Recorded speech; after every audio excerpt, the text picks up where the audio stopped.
Welcome to another episode of Growth Hacker TV. I'm Bronson Taylor, and today I have Max Teitelbaum with us. Max, thank you so much for coming on the program.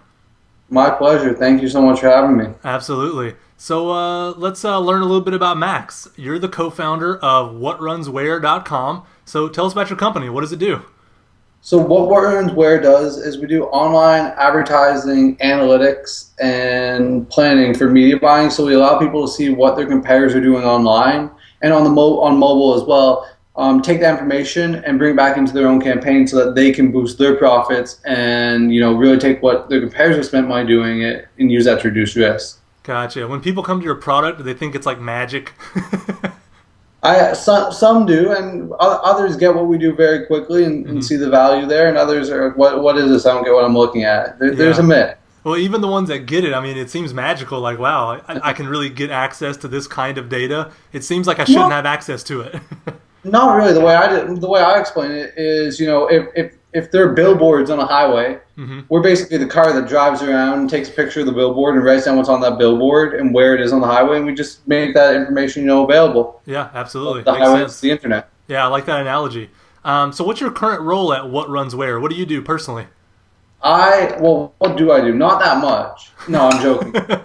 I am our chief operating officer. So I generally make sure that the company runs as smoothly as possible.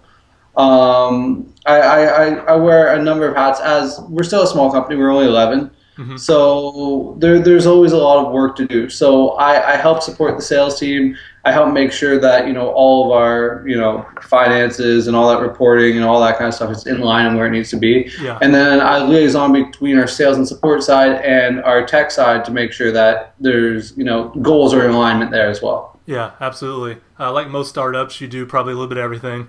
Everything but the development. There you go. That's right. Same with my personal company. I have engineers and I let them do what they do. Exactly. Absolutely. Well, you seem to gravitate towards big data with WhatRunsWhere and with even some of the startups that you invest in. Tell us real quick, what is big data? Because you hear that thrown around a lot, especially after the Obama campaign.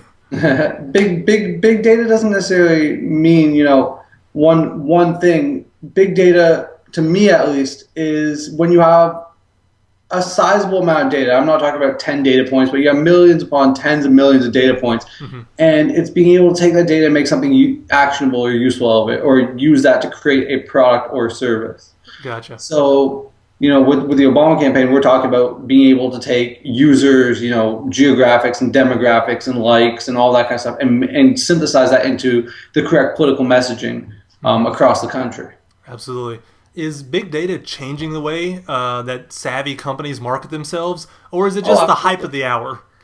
Well, big data is a huge buzzword, but being able to take large amounts of data, and if you look at Moore's law and how computers are expanding out and how processors are always becoming faster, we're able to deal with more and more and more data constantly, and we can use that to unlock insights that previously haven't been able to be seen. Yeah. So it changes the way that we do business globally, to be honest. From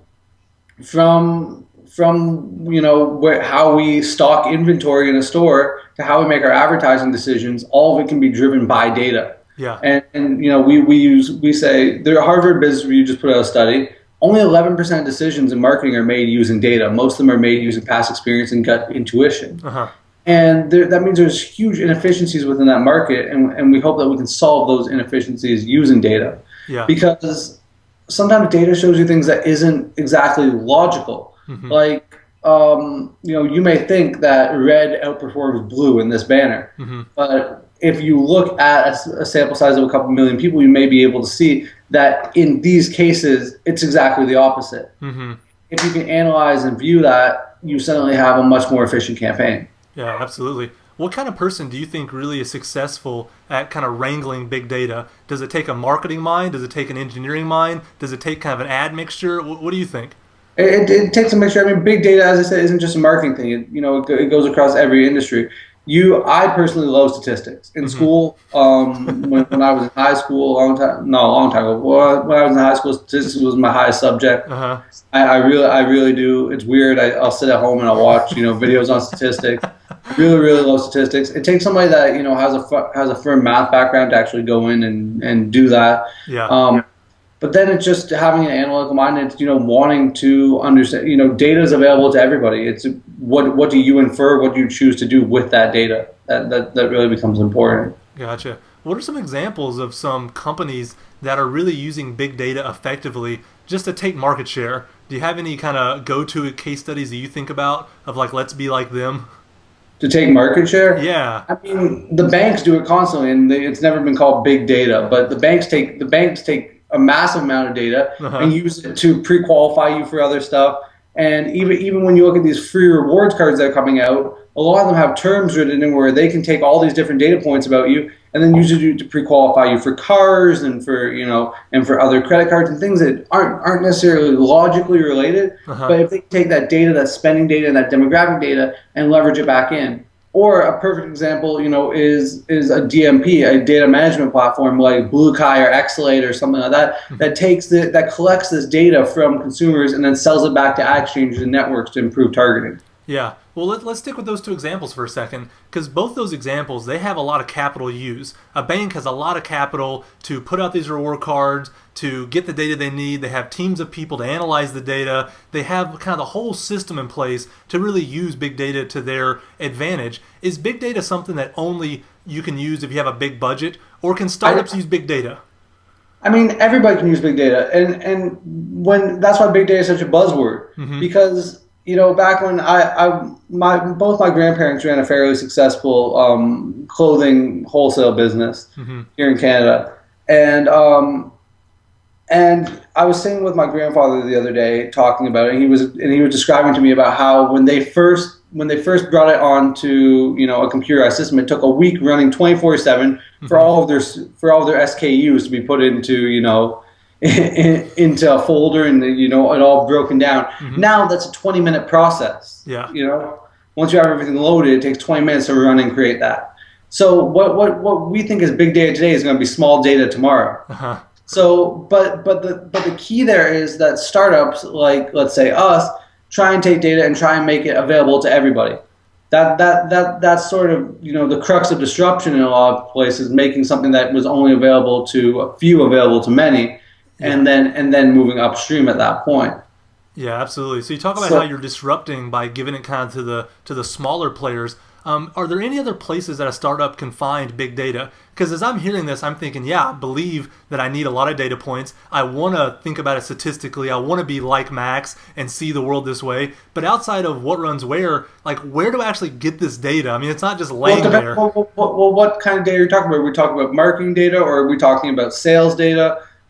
Or what are we talking about? Because you can apply data throughout your whole process. Yeah. We apply data from anywhere from our sales side to our technical side within our actual infrastructure Mm-hmm. to how we actually spend money. Yeah. We use our own competitive intelligence to help us better do retargeting and all that kind of stuff.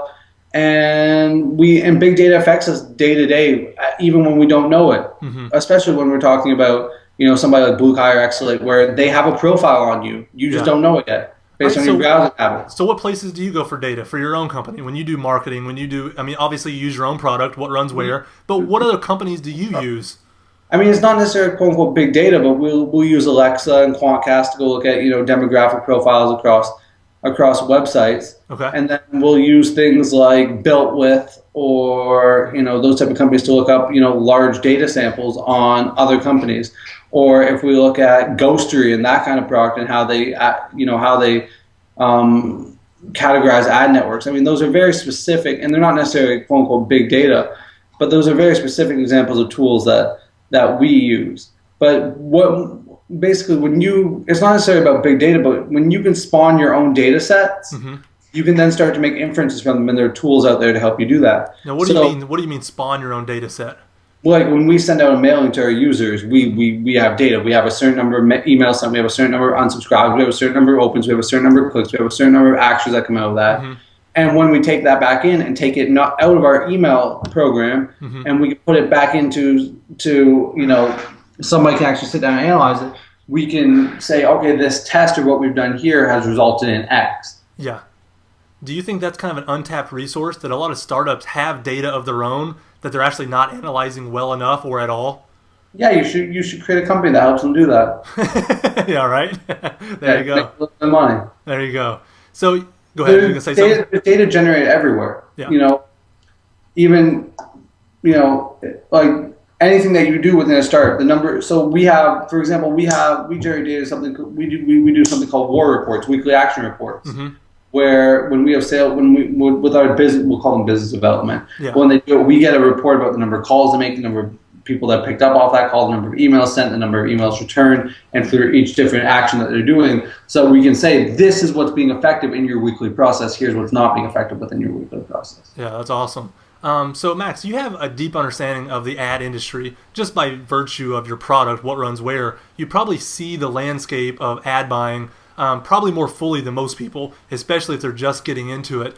What ad networks do you gravitate toward? What ad networks do you think right now give the best ROI? And I know that's going to depend on industry. I know it's going to depend on specifics. But be vague. Tell me if there is one, what it is, or which ones work for different channels best or different companies best. There's no answer there because there's an audience for any product on almost any ad network. Mm-hmm. You just have to find it.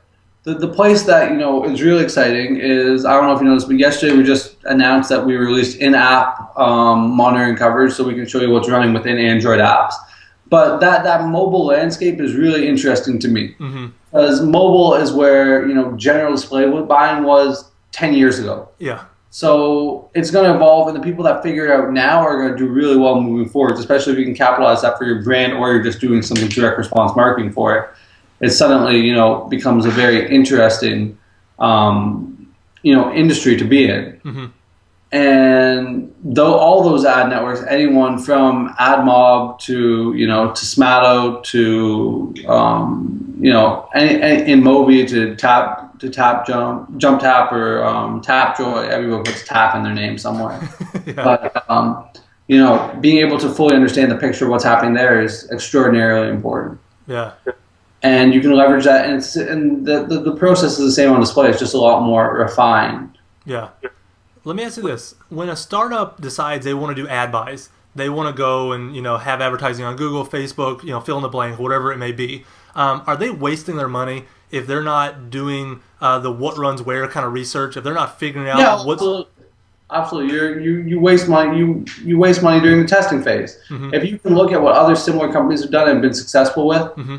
And be it, here are all the different images and all the different, calls to action they've used in their ad, and here's the one that works. Mm-hmm. Or here are all the different placements they tested, here are the best ones. Yeah. You're going to save a ton of time and money.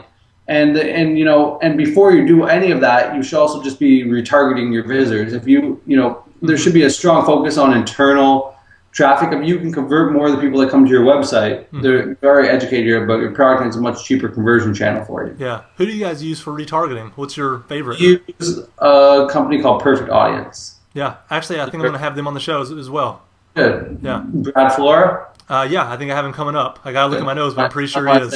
So yeah, I know Brad, and they built a great product there. Yeah. So we're happy to use them, and it allows us to integrate the Facebook side and the display side together. Yeah. Other favorites, we really love the guys over at retargeter.com. They're good friends. AdRoll's great. Mm-hmm. Bizzo, there are a lot of them. Retargeting sort of, they're like display ad networks. They're a dime a dozen. Yeah. But you just find the one that you like. Yeah, there you go. What's the biggest mistake that you see startups make over and over in terms of ad buying? Is there one mistake beyond the obvious? They need the data, like you already talked about. Is there any other big mistakes they make? Yeah, I mean, they do it for a large branding play, and in most cases, you're not going to, unless you're just doing retargeting, you're not going to get the type of brand that you want with the customers for the budget that they set out. Mm-hmm. When you see companies doing a large brand play, they're spending millions upon millions of dollars, a month on display advertising. So startups, I don't feel, are direct response focused enough, where they're setting out cost per acquisition for their user and aggressively going out to meet those goals. They say, oh, I should show up on TechCrunch, I should buy something there, or I should show up on this related site. Now that site may be giving you a terrible return on investment. Mm-hmm. For us, especially as a self-funded startup, it's all about profitable growth. Absolutely. So how do you find the correct channels that may not necessarily do the most for your brand, but really present you with great users? Absolutely. So don't try to just get your name out there. Don't try to build a brand. You can't afford to. Go direct response. Get something out of it. Get an email address. Get a sale. Get a landing page. Get them converted. That kind of thing. Start a conversation. Don't just say, we're here. Mm-hmm. And for some startups that works. Mm-hmm. You start to see ads and you start to see Square, Square, and then you see, and then they sort of pop up everywhere. Yeah. But there are also tons of people that have spent money, on untargeted advertising. Yeah. With the proper tracking and without the proper, metrics behind it, that lose a ton of money. So you have to have tracking when you're doing all this. You have to have clear conversion metrics, and you have to actually follow through and work towards optimizing. Yeah. And a company like Square has Jack Dorsey behind them, which you probably don't. So he already has a brand that's letting him be known everywhere.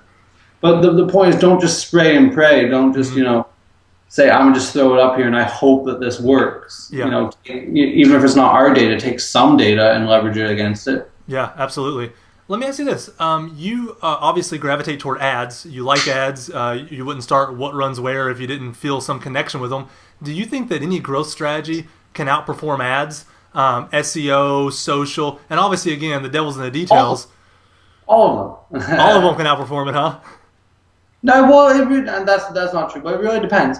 I mean, I've been in the online advertising business since I was 15 years old, so I've been doing this for a fair amount of time. Yeah. But an ad is like being able to talk to somebody. An ad's like being able to talk to somebody. But for us, for example, we didn't start advertising our own company. We're an advertising company for the first year and a half. Mm-hmm. So what did you do?